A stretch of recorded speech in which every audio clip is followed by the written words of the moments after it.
Sir actually यहाँ मैंने एक नाम टैटू खुजवाया हुआ है हाथ में। आपने हाथ पे टैटू बनवाया हुआ है, उस पे क्या लिखा हुआ है? मेरे हस्बैंड का नाम है। उनकी डेथ हो गई थी, 3 साल हो जाएंगे उनको गुजरे। तो जब उनकी डेथ हुई तो मेरा बेटा 45 दिन का था और ससुराल वालों ने मनहूस कह के घर से निकाल दिया था, कह के कि पाँव शुभ नहीं है।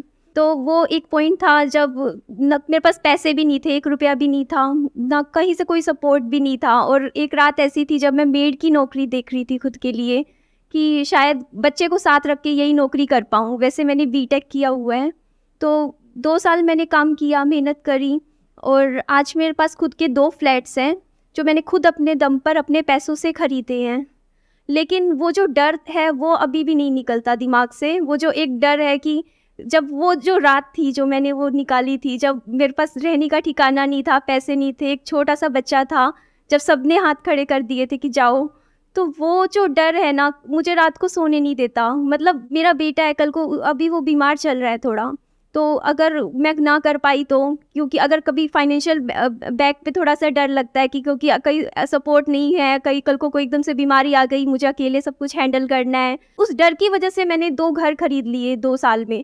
सिर्फ ये डर था मेरे मन में कि मुझे घर से बोल दिया था कि जाओ, यहाँ नहीं रहना। तो वो जो डर अंदर से है ना वो अभी भी नहीं जाता। मन में दिमाग में बार बार ना ऐसे होता है कि नहीं इस साल एक और घर खरीदना है, इस साल एक और प्लॉट लेना है, नहीं कुछ करना है।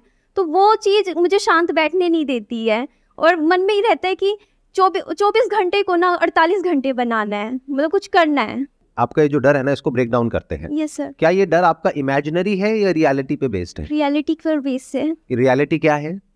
जो मेरी करंट सिचुएशन रही है, जो मैंने चीज़ें पास्ट एक्सपीरियंस नहीं, वो तो पास्ट में थी, बट Yes, आज sir. तो आप कह रहे हैं कि आपकी सिचुएशन अच्छी है, तभी आपने 2 घर खरीदे ना। Yes sir.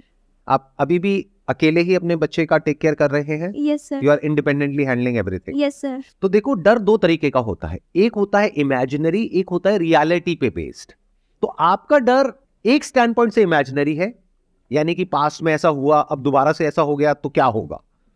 तो दोबारा से ऐसा नहीं हो सकता प्रैक्टिकली, क्योंकि ये जो आपके 2 घर हैं वो आपके अपने नाम पे हैं, तो आपके नाम पे जो घर है उससे आपको कोई बाहर नहीं निकाल सकता। That is one.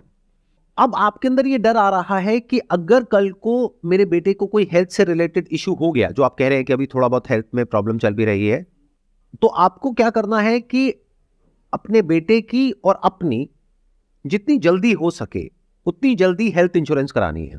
क्योंकि अब आप वेल सेटल्ड हैं, तो तीसरे घर के बारे में मत सोचिए, क्योंकि इसका कोई एंड नहीं है।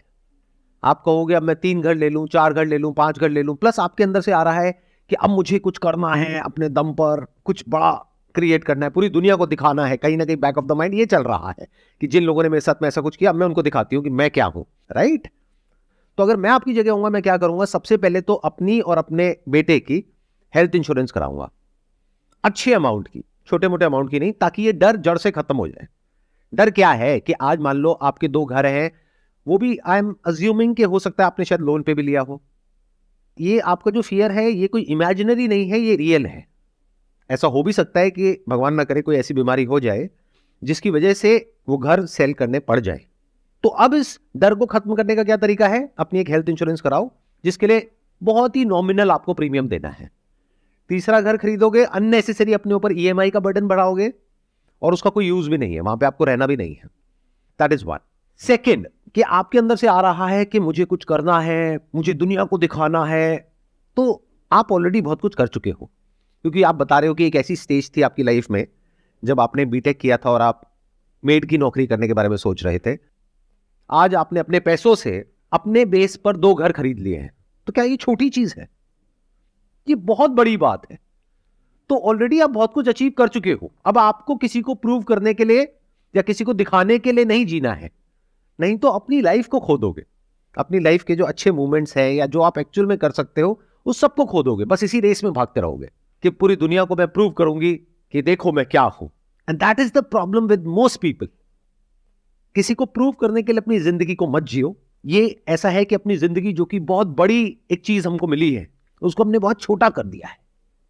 ऐसे लोग जो हमारी केयर भी नहीं करते, उनको हम कुछ प्रूव करना चाहते हैं। अरे उनको छोड़ दो, वो पास थे, उनको छोड़ दो, उनको भूल जाओ, आगे बढ़ो लाइफ में। बहुत कुछ है जो आप कर सकते हो, उसको देखो कि आप क्या कर सकते हो।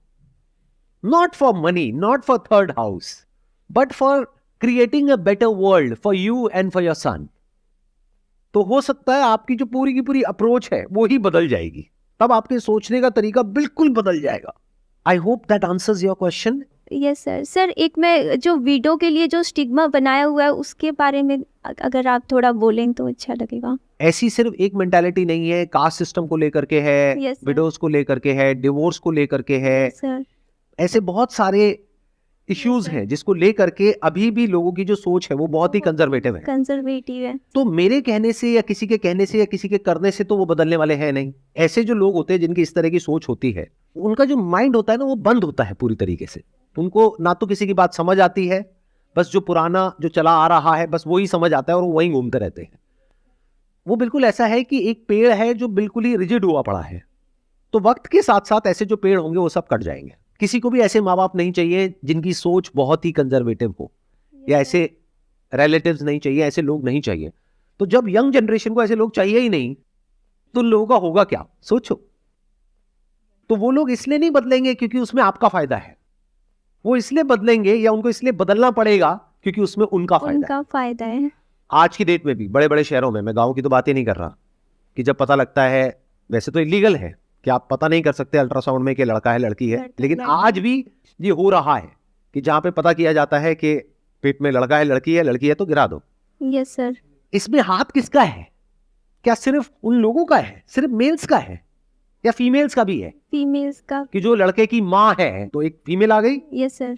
वो लड़की खुद है तो एक फीमेल एक और आ गई, यस सर. तो इन दोनों फीमेल्स ने मिल करके उस बच्ची को मारा. Yes sir. स्टैंड लेना चाहिए था खुद के लिए. तो उनको स्टैंड लेना चाहिए ना, तो वो स्टैंड क्यों नहीं लेते? नहीं ले रहे. सोचो, लगाओ दिमाग.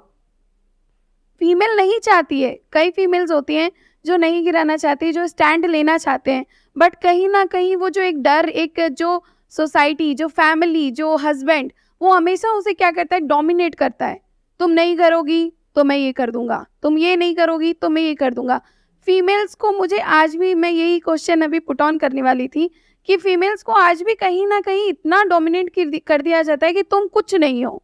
सर्कमस्टेंसेस ऐसी बना दी जाती है उसके सामने, तब उसे ये करना पड़ता है. This is not a valid point. ये बिल्कुल ऐसा है कि मैं अगर आपके लिए एक ऐसे सर्कमस्टेंसेस बना दूं कि आपको मर्डर करना पड़ेगा, अगर आप नहीं करोगे तो आपको इस घर से निकाल देंगे, कर दोगे मर्डर? आज की डेट में जो लॉज हैं इंडिया में वो इतने स्ट्रांग हो गए हैं जिसकी कोई हद नहीं है विमेन के स्टैंड पॉइंट से.